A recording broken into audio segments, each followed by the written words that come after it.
Memphis. There's almost no city in the country or the world that can boast of so many accomplishments. In fact, Memphis's proud history of creativity, innovation, and entrepreneurship has influenced and changed the world. You know blues and rockabilly and rock and roll. Elvis, B.B. King, Johnny Cash, Isaac Hayes, all legends hailing from Memphis. And the world's first drive-in restaurant, motel, and self-serve grocery.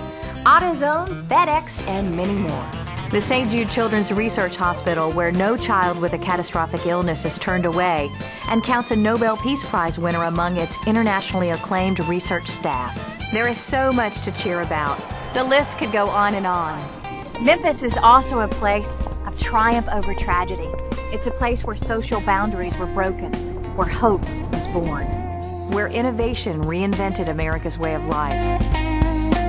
Memphis and Shelby County represents a rich tapestry of communities, from urban to rural and everything in between. And yet, in spite of all that we have to be proud of, Memphis and Shelby County are falling farther and farther behind. And while it may be hard to see, the troubles affect you and your family every day, no matter which neighborhood you live in. The fact is that our future is at stake, and the warning signs cannot go unnoticed. Middle-income families are leaving in record numbers, and so are our children and young professionals in search of jobs and success elsewhere. We're also losing money, over $1.9 billion left with those who moved in the past decade, income that could have helped bolster community programs, kept small businesses and neighborhoods to provide jobs, and added to the safety and quality of life for every citizen. So, what's to blame? Well, you can't blame everything on government, but it sure is a big part of the problem. In Shelby County and Memphis, two governments are doing the work of one. There's wasteful duplication in management, fragmented law enforcement, which undermines crime prevention, and weak accountability. Now, this system allows corruption, bureaucratic waste, and cripples law enforcement, all of which stifle our progress and degrade our quality of life. Is there an answer? Yes. Start over with a new beginning for our communities. Rebuild our government from the ground up. Today, major competitors like Jacksonville, Louisville, Nashville, and Indianapolis are getting the jobs, industry, and people that were once drawn to Memphis. If these cities can improve government and create opportunity, why can't Shelby County and Memphis? I think in the years ahead, governments at all levels are going to have to look at innovation and putting aside some of the old ways of doing things and really seeing if there's better ways to make use of the taxpayers' money. Resources are limited, and everybody's aware of that, and yet there's still a lot of needs out there in the community. So this is really a time, I think, for local government, state government to shine in terms of looking at new ways of approaching these old problems. The Charter Commission's charge, as I understand it, is not to figure out how to put our two governments together. It's actually to look at the best form of government for our community and start from the ground up. And I think that's a very promising notion. I mean, every city has got to evaluate, every city and county has to evaluate on their own. For Nashville, there's no question in my mind it resulted in a lower tax rate. Nashville has always been very low among the major cities in the state. I think that has a lot to do with it. I think also that so much of the things you do, so many things you do in economic development and attracting business, it takes a kind of a unified thrust. And I think one of the things that was most important about it was the mayor and the council really could speak for the economic region, not just a little political subdivision of it or the county.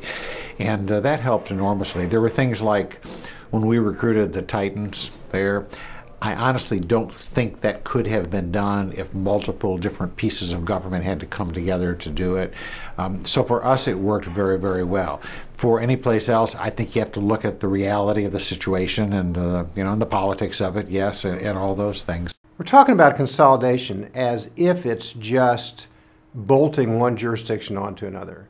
But if you thought of it as a great opportunity to enhance your community in a number of ways, then you would put into that process transparency that protected you against corruption, standards with respect to efficiency and performance in government. You would build into that consolidation legal insurance policies for a better and faster and cheaper and more honest government going forward. That's the big opportunity, not just the geographic consolidation. You don't lose anything by having the conversation. And so for those that will be involved and affected by the metro government, I think first it's important that all stakeholders come to the table, come with an open mind, not asking that you have to leave your opinions behind, but come with an open mind and just be prepared to really have the conversation and to not be so stuck in what we can't do and talk more about what could possibly happen if we were to really look at metro government in a serious manner.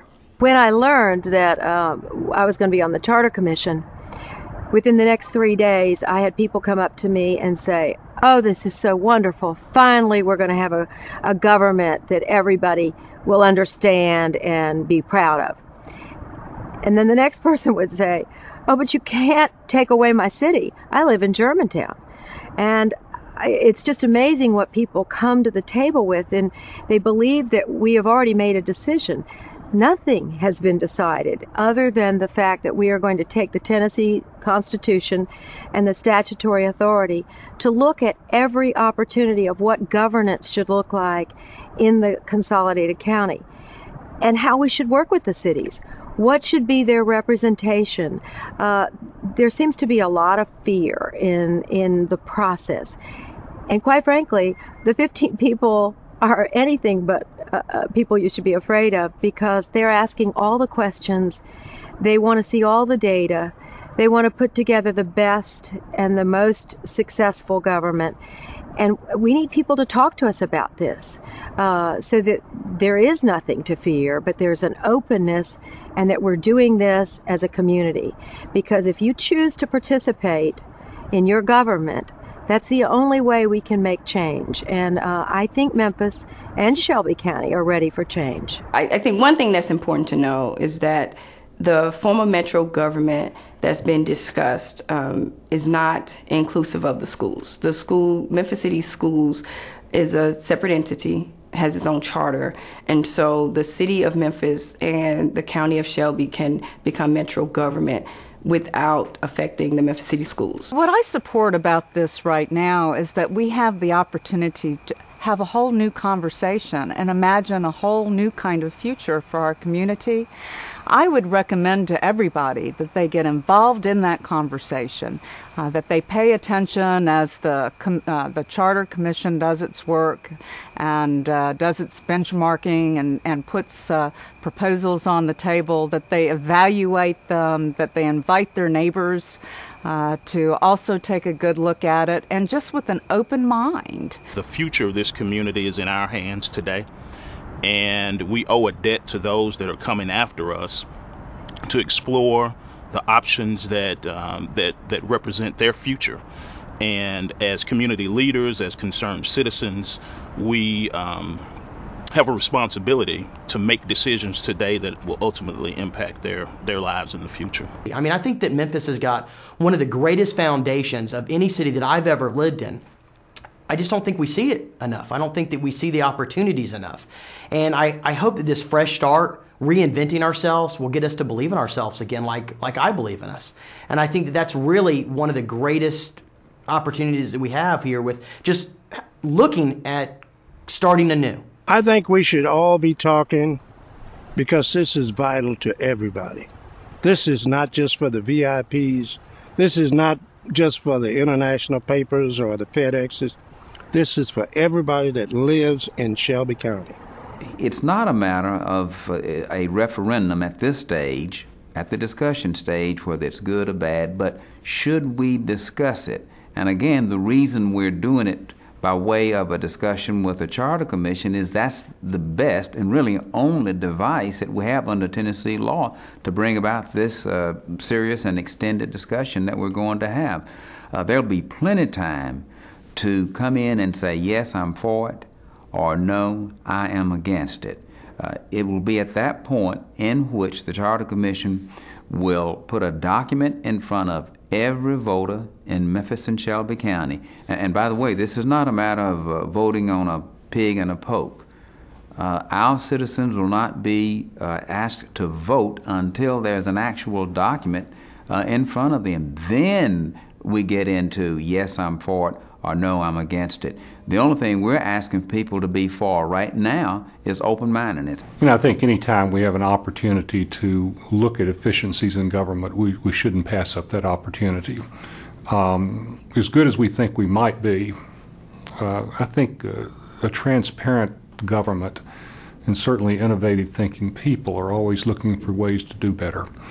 I don't know what direction this study is going to go. I'm looking forward to the opportunity to look into it and to do a little studying myself to see if we can make some improvements. If we can't, then we'll walk away from the table satisfied that we at least gave it a good, honest look. It's time to have a real conversation. And not take a stand that this is something we have to do, but this is something we have to look at. We're saying, keep your mind open. May have merit, it may not, but I think we need to look at it. I'm ready for a conversation. Let's talk. I'm ready for a conversation. I'm ready for this conversation. The time has come. This is an important opportunity for progress, and your help is critical. So stand up for the future, join the discussion, and let your voice be heard today.